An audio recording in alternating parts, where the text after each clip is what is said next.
Lo and behold, Melbourne, Australia, we're in lockdown again.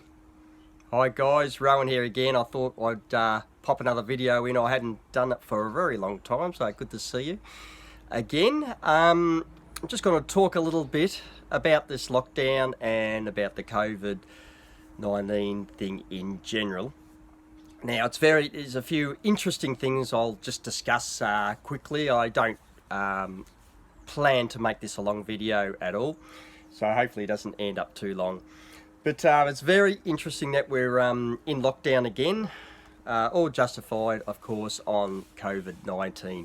We've got in Melbourne here, we've got another lockdown for 7 days supposedly at the moment, which we haven't had for quite a long time. We've had our restrictions that were imposed on us during the big hard lockdown had eased, and hardly anyone was wearing masks, and work was back, it was busy, everything was going quite well. And then they get a few after the India had their lockdown, and then followed that a few people come across here, and there's a few cases being found, only 4 or so, 5 or 15 altogether.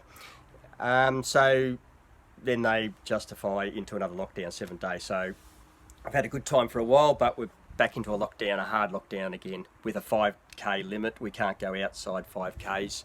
So back to that again. So we're just going to talk about that. There's a couple of interesting things I want to discuss. The first interesting thing that I came across was that someone actually posted on Facebook. I came across it as and got it off there. But it's interesting how when they justify these lockdowns, they can only, the laws seem to be like almost like martial laws. They override any other laws, and it's all hinged off the health, like, you know, the Health and Safety Act or whatever. So then that overrides the other normal laws. And the only way they seem to be able to do that, I'm not an expert, not a lawyer or anything like that, but the only, to us, the way they seem to be able to do that is if they declare it an emergency. If they declare it an emergency, then it goes by the health laws, and they have mandates, and then they tell you to wear masks and stay at home and everything like that.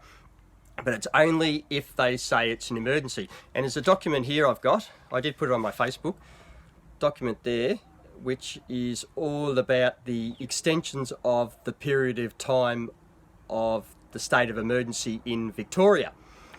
And there's a whole list of period of times where they start and finish. See that? The only one I want to focus on at the moment is the last period of time that's on this, where they extend it. So this says this extension takes effect basically at midnight on the 7th of May 2021 and remains in force until basically midnight on the 4th of June. So this was already in place, already written up, and to expire on the 4th of June. So if they wanted to bring in these laws after the 4th of June to override the other laws and tell us to wear masks and stay at home and put all these restrictions, then they wouldn't be able to do it after that date. But because it's coming up to that date, it seems it was their last opportunity, or the last current opportunity, if I can say it that way, that they can put these restrictions on us. And so lo and behold, they find a few cases, you know, people get tested or whatever, they say you're a positive case, you come up positive in your PCR test, so now you're a case. Oh, look, everyone, it's spreading. They show it on TV, and then they justify we better have a lockdown. And so they had a lockdown in the last possible period that they could have. If it was after the 4th of June, they wouldn't be able to. So they've just managed to get it in during that period. And of course, if we're in this lockdown now, and if we're in a state of emergency, then it's easy for them to justify and extend it into another period of time later, which they do in Parliament, and you don't know it's happening. And lo and behold, then they have another form with a few other dates on it period of times where they can continue it, but at the moment it's not continued. But they'll probably do it while we're in this week. Anyway, it's very interesting how all this rolls out. As far as deaths goes, you know, it's told to be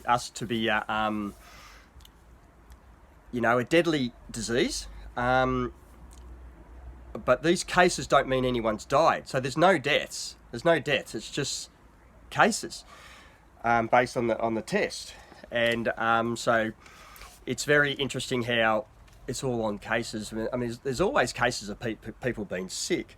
So it's just interesting how it's it's justified, you know, and it's said to us like it's a really, really scary thing, and therefore we need to declare it a state of disaster or emergency, and then we need to have a lockdown. And we've never done these things before when there's been sicknesses around and things like that. So it's interesting how they're trying to change the world, and how they want us to think about things.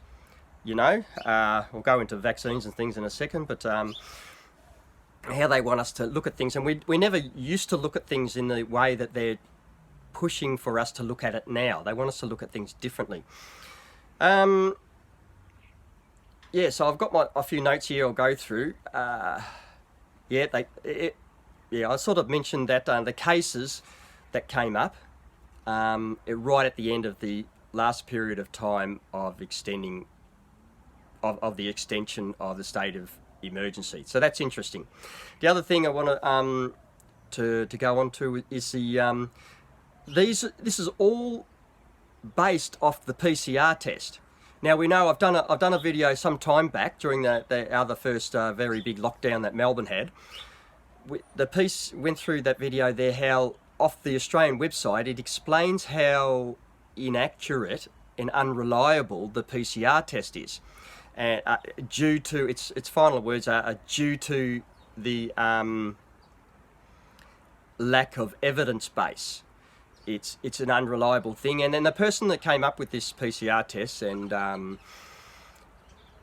he actually said it's not recommended to use for diagnosis of anything. It's not supposed to be for a diagnosis, but they're using it for diagnosis, even though the person that came up with the test said it's not for that, because it will give, you know, inaccurate results. It's not the final conclusion on a disease. So we're still getting these cases based on this inaccurate way of testing to say something's a positive case. Now, sometimes people get tested and then they get tested again, and one test it was positive and the next test it's negative. Sometimes it's positive, sometimes it's negative, and then when they have got a few cases, they justify doing more tests. So when they do more tests, what are they going to find? They're going to find more cases. And then when they find more cases, it doesn't mean anyone's dying, or it's just got normal symptoms like sniffly nose or something, which we always get this time of year. Then they're able to justify into these lockdowns and things. So it's interesting how it rolls like that. So just remember that the PCR test is an inaccurate test, but if they do more tests, they find more positive results, and then they can justify their actions more. And then a lot of people get treated quite harshly via how the police start behaving and things, if they're not wearing a mask, or they shouldn't be where they're supposed, you know, outside the 5 kilometres, and it gets quite, then you see all this unusual behaviour from people that's supposed to be upholding the law. So that's very interesting to follow. I have been discussing these things at people at work. You know, I'm an electrician, I'm a tradie, I'm down to earth sort of a bloke, and I talk to people, and I've noticed a few other people at work, you know, not wearing masks when there's supposedly supposed to be, and everything like that. And I've got talking to a few people, and I met someone who, in the last lockdown, in the hard lockdown that Melbourne had, he accumulated something like $70,000 worth of COVID fines. He was because he is resisting the restrictions and ignoring the restrictions. He kept on getting these fines, whether it was at a rally or whether he was not wearing a mask. I said, what type of fines? And he's just said a whole lot of different types of fine which they bring in, mandates, from having, that's come in from the COVID. And here, it was about $70,000 worth of fines. Now, when you get a fine, usually you have to go to court to dispute it if you think it's unfair or something like that. And but that didn't happen. What happened is people just got fined, and then his $70,000 worth of accumulated COVID fines were totally wiped. This is interesting. Totally wiped. Because, well, I won't conclude why, and I've also heard other people, a friend of mine, his son drove outside 5 kilometres and got a fine, $800, and he rang him up and said, I can't afford this, pay this. And they say, oh, don't worry about it. When do you get fines where you can just ring them up and they say, don't worry about it, it's just all been wiped? And they actually put it on the news. I said to this fella at work, how did you find out that it's going to be wiped? And he goes, oh, it was on the news. They just declared it on the news. So it's almost like they're not legitimate fines. When do you normally get a fine? If a fine is legitimately of the law, you can't just get them out, get rid of them. You have to go through a process, and you might win a case in court or something, or if you're guilty, if you really can't show yourself to be innocent and you're guilty, well then it will pursue through and you'll be fined. But these fines are different. They just get wiped. So it's almost like you're not really getting a fine when you're getting a fine, like when they threaten you with a fine. So it's a very interesting thing how what we think is the case is not the case at all. What we think is a legitimate diagnosis of the test is not a really legitimate diagnosis of the disease. This PCR test, is not really a legitimate, test to find out whether you're really diagnosed with the COVID-19. Because sometimes you can come up positive, sometimes come up negative, and it's unreliable, as the website state on the Australian government. So when you go by the facts, when you go by what actually happens, it doesn't seem very scary at all, even though they try to say it's scary and treat it and behave like it's scary, the authorities above us. And even though it was over a year ago where I was talking about my personal experience, is that I've never met anyone that has died of COVID that has not had co-morbidities. It's been in previous videos. My experience is that we're not in a pandemic. I know officially, we are in a pandemic, but my experience of what I experience around me, I don't see people getting sick, I don't see people dying, and I don't experience that. Now, since I said that, that's true, that's my experience. But since I've said that, we've had another wave, a second wave, and during that second wave, my personal experience is still, I have not met anyone, or I do not know anyone that has died of something called COVID-19. And even through the second wave. And so my experience is, I don't see people dying around me, so my experience is we're not in a pandemic. But I still know it's declared a pandemic and it's an emergency. I still know that, but my personal experience is I don't experience that. And now we're in another lockdown, and I don't know how many waves you want to call this, but I still have not met anyone or know anyone that has died of COVID-19 that has not had comorbidities. Because when I say comorbidities, they're multiple health problems, because then the lines get blurred. You don't know what they died of, the COVID or the other things they had anyway. So that's why that's important, because they seem to shift the goalpost when it comes to other sicknesses.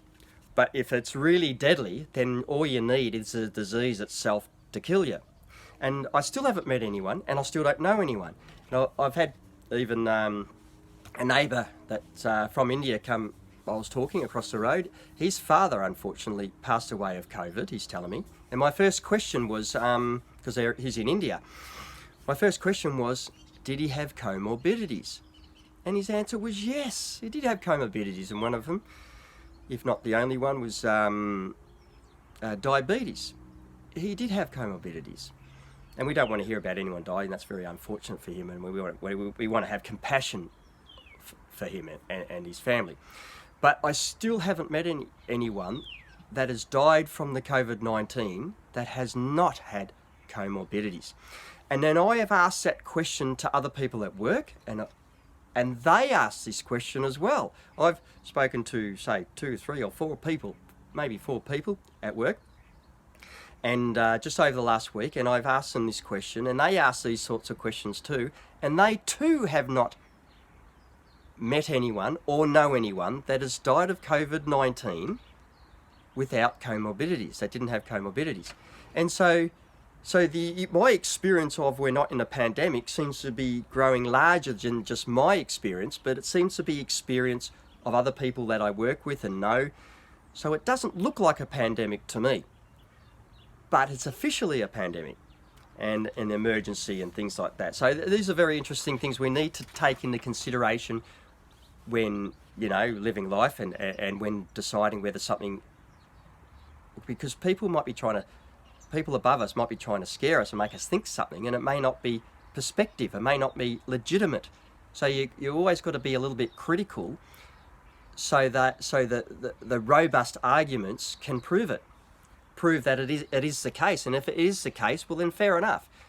But as it appears to me and many others that I speak to, it doesn't appear to be able to hold up the critical questions, the argument that we really are in a pandemic. Fancy being in a deadly pandemic and not even know whether it really is a pandemic. It seems very ludicrous. Anyway, I'll go on to another thing.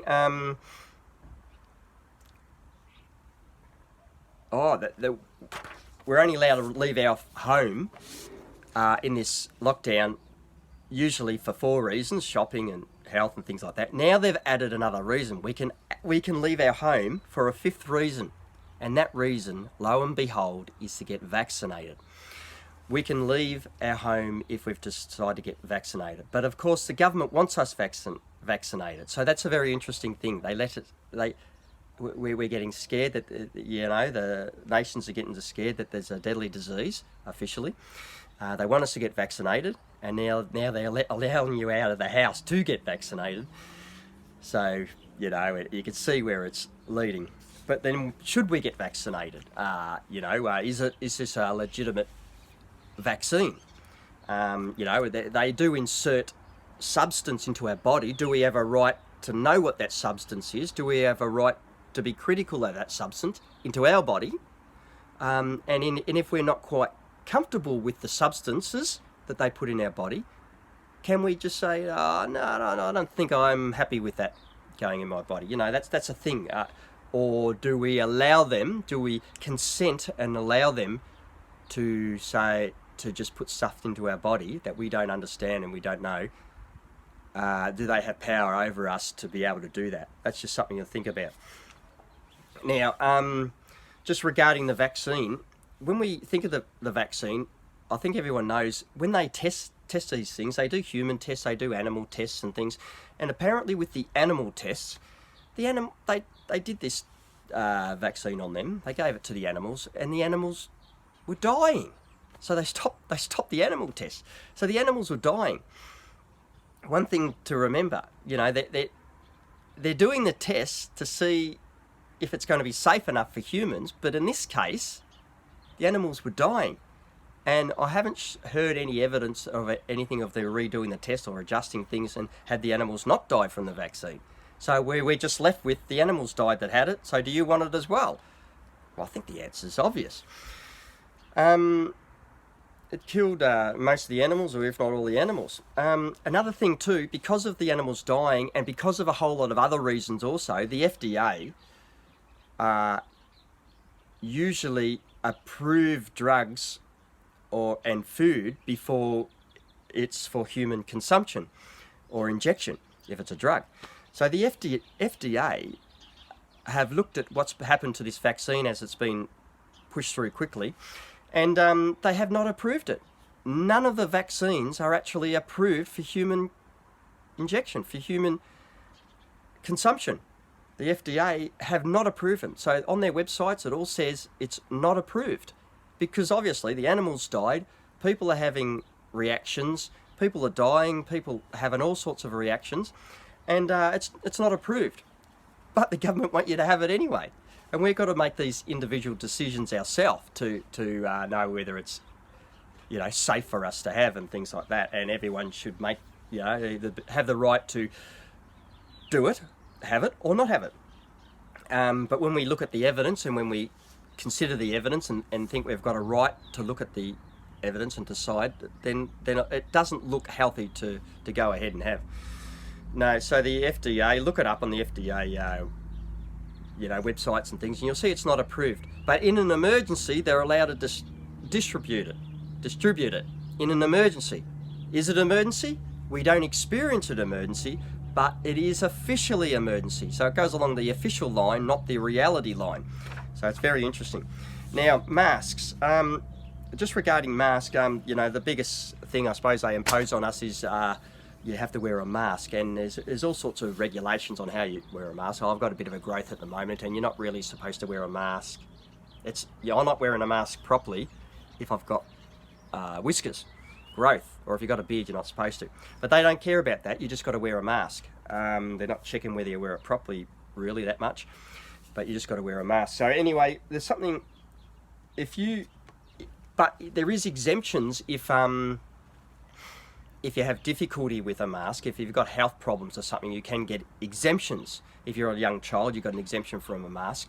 But if you're having difficulty breathing, if you have asthma, you can get exemptions for a mask. But there's actually, I've got an exemption here, which I think is very handy, which is on the website, the DHHS Victorian website. You can look that up. It's a mask exemption card, and you can print it off like we did and laminate it like we did, and then you can show people that you have difficulty breathing and you've got a legitimate reason not to wear a mask, and you just show that in the shops or at work or whatever, and it shouldn't go any further than that. Just don't go along with that, your mask. So if you believe that or you're experiencing that it's not good, you're restricting the oxygen into your body from wearing a mask and you have to wear it for too long, well, you can go on that website. I'll put it in the description. Go on their website, print off that and laminate that, then you've got a card to show that you know, you're exempt from wearing a mask. So that's just a way of making it easy in these lockdowns when we've got these restrictions imposed on us.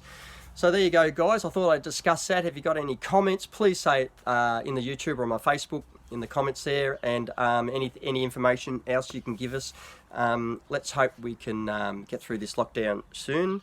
Fortunately, my work has not stopped. I can keep work. There's an exemption on construction, so I can still work, but many people can't work their normal jobs. So keep everything in prayer, obviously. God's got all this in hand.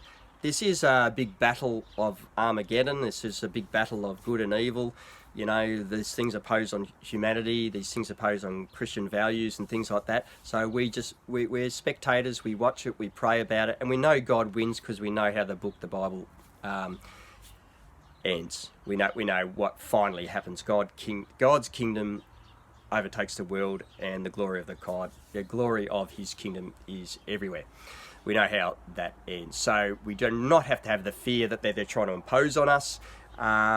It is very interesting to watch it and see it and learn how to deal with it as it's here. Keep everything in prayer and just learn through the Holy Spirit and be led by the Holy Spirit in all these matters. Okay, guys, I hope you enjoyed this video. I'll see you next time. This video looks like it's gone for 23 minutes. I didn't expect it to be that long, but there you go. There's a bit to go through. Enjoy your day, and we'll see you next time. God bless. Bye-bye.